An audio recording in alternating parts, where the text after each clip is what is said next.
Mun nimi on Panu Tolla. Mä olen kehityspäällikkönä, geoasiantuntijana Väylävirastossa ja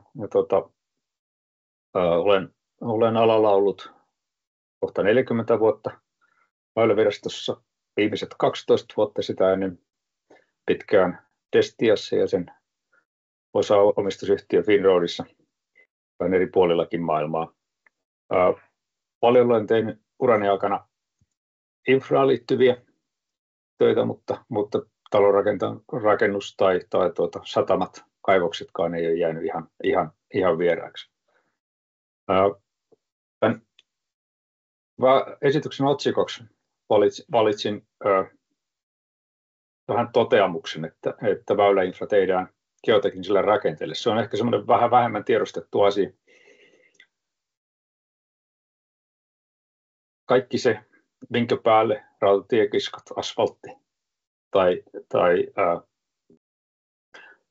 muut siltarakenteet tehdään, niin on geoteknisiä rakenteita eurooppalaisessa termistössä, ja niiden rakentamiseksi, suunnittelemiseksi me tarvitaan tieto ja ymmärrys siitä pohjamaasta, kalliosta, ja osataan se sitten analysoida, yhdistää niin, että sen päälle voidaan rakentaa, sen päälle tehtävät maarakenteet, pohjarakenteet pystytään suunnittelemaan ja toteuttamaan. Väylävirastohan vastaa valtion maantieverkosta, rataverkosta, vesiväylistä. Tässä karttakuvissa näkyy meidän pääväylät ja se noin silmin katsottuna tuntuu semmoiselta kohtalaiselta ja ihan kohtuulliselta kokonaisuudelta hallittavaksi. Jos me lisätään tähän kaikki valtion tiet, 78 000 kilometriä tai ne 17 200 siltaa, niin ainakin omaisuudenhallinnan haasteet varmasti jokaiselle alkaa kirkastua. Väyläinfran geoteknisten rakenteiden vaatimuksethan voidaan pelkistää siihen, että meidän täytyy varmistaa se, että ne rakenteilla on riittävä vakavuus. Se maaperä ei saa murtua sieltä rakenteen alta. Samanaikaisesti sen muodonmuutokset pitäisi pysyä niin kohtuullisina, että se on niin kuin mahdollista ylläpitää, mutta ennen kaikkea, että se on turvallista käyttää. Ja sitä varten me tarvitaan varsin yksityiskohtaista tietoa siitä pohjamaasta, maaperästä, kalliosta. Ja meillä täytyy olla henkilöt, joilla on taito suunnitella ne rakenteet.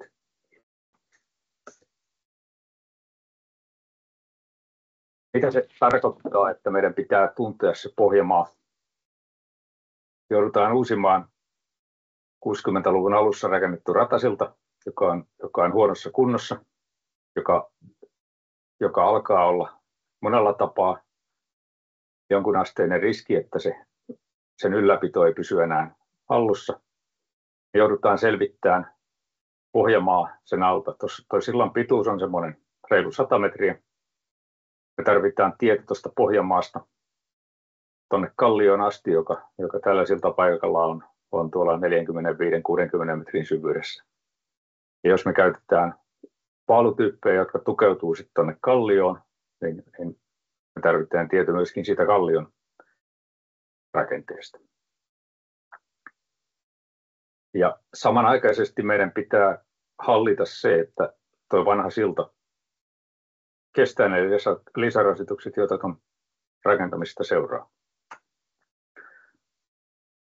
Voi sanoa, että varsin haastava toimintaympäristö kaikille. Mitä se geotekninen osaaminen sitten on? Siihen me sitä tarvitaan, miten me voidaan sitä käyttää, miten me voidaan sitä hyödyntää. On tässä muutamia esimerkkejä, joita olen tässä töissäni joutunut käsittelemään. Meille voi tulla kysymys vastaan siitä, että voidaanko tietyn tyyppistä vaunukalustoa alkaa käyttää, joka aiheuttaa suurempia rasituksia radalle kuin aikaisempi kalusto. Ja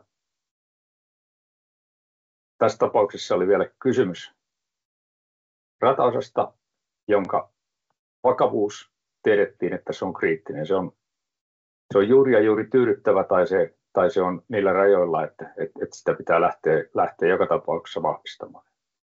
Ja sitä varten meillä pitää olla tieto siitä vakavuuden tasosta, minkälaisella marginaalilla siellä pystytään toimimaan. Meidän pitää pystyä testaamaan, minkälaisia vaikutuksia sillä uudella kalustolla on siellä. Tässä tapauksessa mentiin niin pitkälle, että sinne tehtiin koejunia, jotka ajettiin sinne, pysäytettiin sinne, tutkittiin, mitä maaperässä, mitä radassa tapahtuu siinä aikana.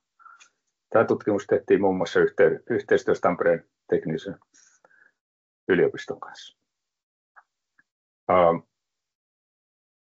Toisena esimerkkinä meillä on vanhoja rakenteita paljon. Kuinka tunnistetaan ne rakenteet, jotka on vaarassa? Kuinka varmistetaan niiden vakavuus, niiden turvallisuus? Tässä on vanha huonokuntoinen rata, josta silmin nähden näkee sen huonon kunnon tuosta kuvasta.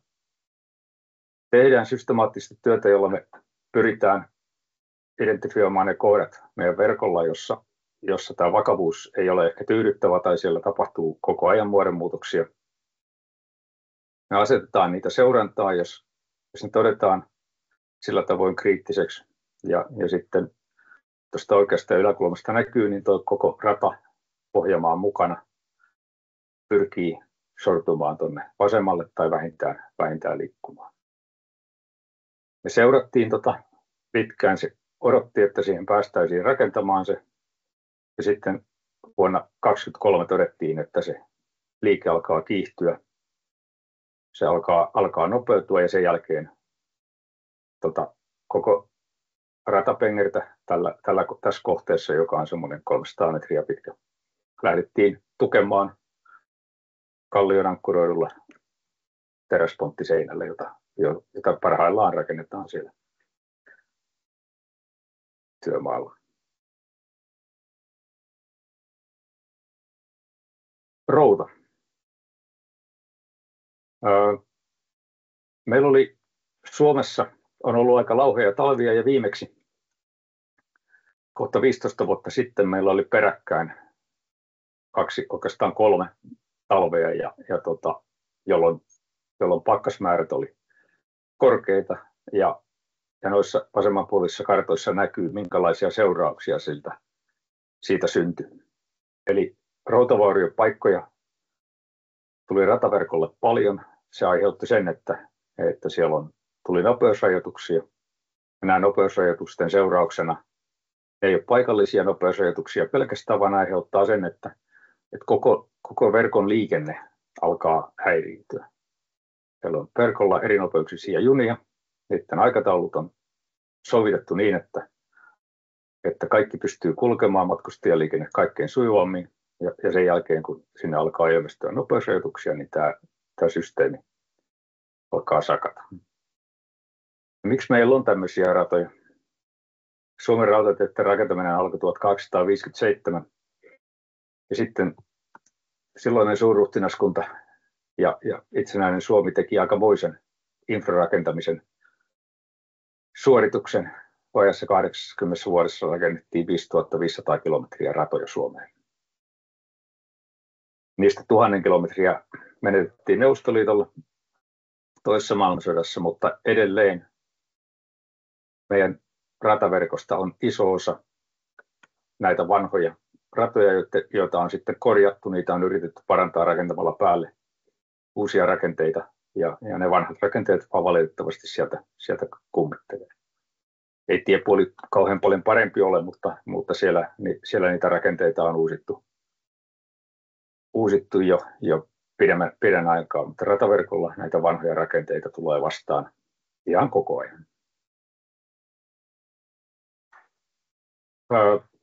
Geoteknistä osaamista on myöskin maanrakennusmateriaalit. Ja ennen kaikkea aina korostuu se paikallisen materiaalin käyttö, koska ihan kustannussyistä kuljettaminen on kallista ja tänä päivänä ympäristösyyt täytyy minimoida kasvihuonepäästöt ja muut vaikutukset ja pystyä mahdollisimman tehokkaasti käyttämään niitä paikallisia materiaaleja ja vastaavasti uudelleen käyttää, jos on jostain purettua tavaraa. Iso osa rautatien massoista muodostuu tuosta alimmasta eristyskerroksesta. Se on se tilavuudeltaan suuri, jolla hoidetaan se, että routa ei vaikuttaisi rataan. Se tehdään riittävän paksuksi, routimattomaksi.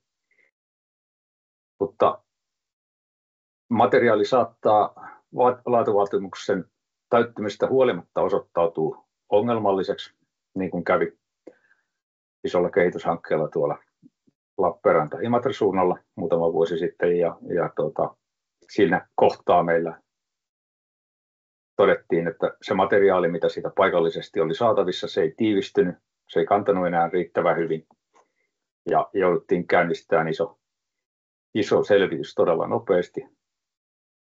Ja tässäkin kohtaa Tampereen yliopisto lähti mukaan ja me teoreettisesti selvitettiin koerakentamalla, miten materiaalia pitäisi jalostaa niin, että me saadaan siitä ratalinjan läheltä eikä 50 kilometrin päästä niitä tarvittavia kerrosmateriaaleja. Ja sitten myöhemmin siirrettiin nämä yleisempiin laatuvaatimuksiin mukaan. Geoteknistä osaamista on myöskin rakenteiden suojaaminen erosiolta. Siis se, että ihan vain sadevedet pintavalunta alkaa syödä vaikka juuri rakennettua leikkausluiskaa. Sinänsä ei mitenkään ihmeellinen ongelma, siihen löytyy ratkaisu, mutta niin kuin tuosta vasemmanpuoleisesta kuvasta näkyy, niin kysymys on nyt aika massiivisista maarakenteista, jotka joudutaan sinne tekemään, ja niitä ei totta kai haluta tehdä, jos ei se ole välttämätöntä. Mutta sen erottaminen, että onko se välttämätöntä oikeanpuolisissa kuvissa yläkulmassa, nähdään selvästi, kuinka sadevesi lähtee syömään luiskaa, ja oikeanpuolisessa kuvassa ihan parin kilometrin päässä tästä kohtaa, niin luiska kestää vastaavat sateet. Se on sitten ne olemassa olevat rakenteet, vaikka korkeat tiepenkireet, jotka paljastuvat sitten hiukan reippaamman sateen tai sateisen jakson jälkeen, että ne eivät enää sillä tavalla kestäkään, niin kuin tuossa kävi tuolla Oriveden suunnalla viime elokuussa.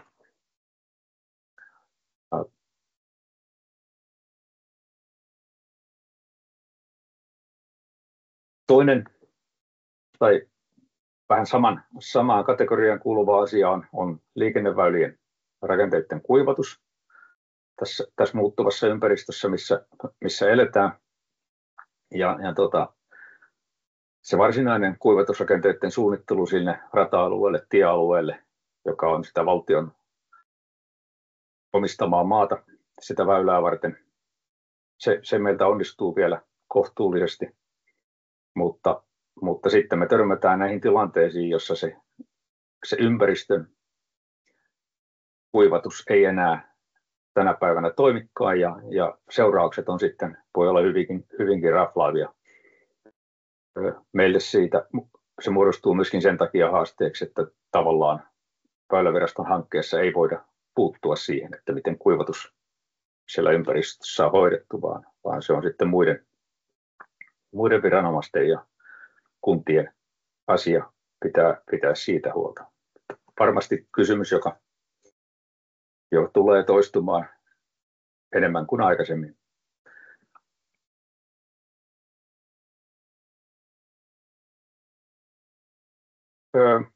Iso kysymys on geoteknisessä osaamissa riskien tunnistaminen ja sitten siitä seuraavien poikkeustilojen hallinta. Meillä on tosiaan rautateitä, tuo 6000 kilometriä maanteitä 90 000 kilometriä siltoja, toi 16 000, 17 000 kappaletta, joka riippuu, mitkä kaikki lasketaan silloiksi mukaan. Mut kaiken kaikkiaan ongelmana on ennen kaikkea se, että meillä ei ole tietenkään kattavaa tietoa kaikista rakenteista. Periaatteessa Suomessa on hyvä rakentamiskulttuuri, mutta kaikkia ei kuitenkaan ole ehkä osattu tehdä viimeisen 150 vuoden aikana aivan niillä vaatimuksilla, jotka tänä päivänä niille asetettaisiin. Ja aina sitä myöskin olosuhteet muuttuu, kuormitukset muuttuu, ajoneuvot on yhä raskaampia. Niille sallitaan suurempia painoja, mutta ne myöskin kuljetusliikkeet optimoi niitä raskaammiksi. Junaliikenteessä tapahtuu ihan samaa. Junat on hiukan raskaampia koko ajan kuin aikaisemmin. Ja se aiheuttaa sitten sen, että ne vanhat rakenteet joutuu uudenlaiseen ympäristöön. Toinen haaste muodostuu siitä, että me rakennetaan yhä enemmän parantamalla vanhoja tai vanhan kylkeen rakennetaan uutta niin, että se vanha toimii osana. Rakennetaan kaksoisraide. Se vanha rata siinä vieressä saattaa olla hyvinkin huonokuntoinen ja sen huomioiminen sen uuden radan rakentamisessa tai tehdään lisäkaistaa, kääntymiskaistaa maanteillä, ohitusteillä. Eli meillä on julkisuudessakin ollut aika paljon esillä tämä sotilaallinen liikkuvuus ja sitä, että yhä selkeämmin me fokusoidutaan siihen, että näitä väylärakenteita, joita me tarvitaan tähän normaaliin liikkumiseen, niin niitä tarvitaan myöskin sitten poikkeustilanteessa ja ääritilanteessa, johon voidaan joutua. Ja geotekniikan kannalta ehkä hiukan tylsää voi sanoa, että me tehdään geoteknisille rakenteille ja ne tehdään hyvin paljon samalla tavalla kuin kaikki muutkin rakenteet. Nehän on kaksoiskäyttötuotteita siinä mielessä ja niiden tekeminen on siinä mielessä meille arkipäivää. Väyläviraston kannalta tietysti se tuo meille uuden prioriteetin, mitä hankkeita toteutetaan ja hiukan, että missä muodossa niitä toteutetaan niin, että ne palvelevat sekä puolustusvoimien tarpeita että tätä muuta ihmisten ja elinkeinoelämän liikkumistarpeita. Tässä oli mun esitykseni. Kiitoksia mielenkiinnosta.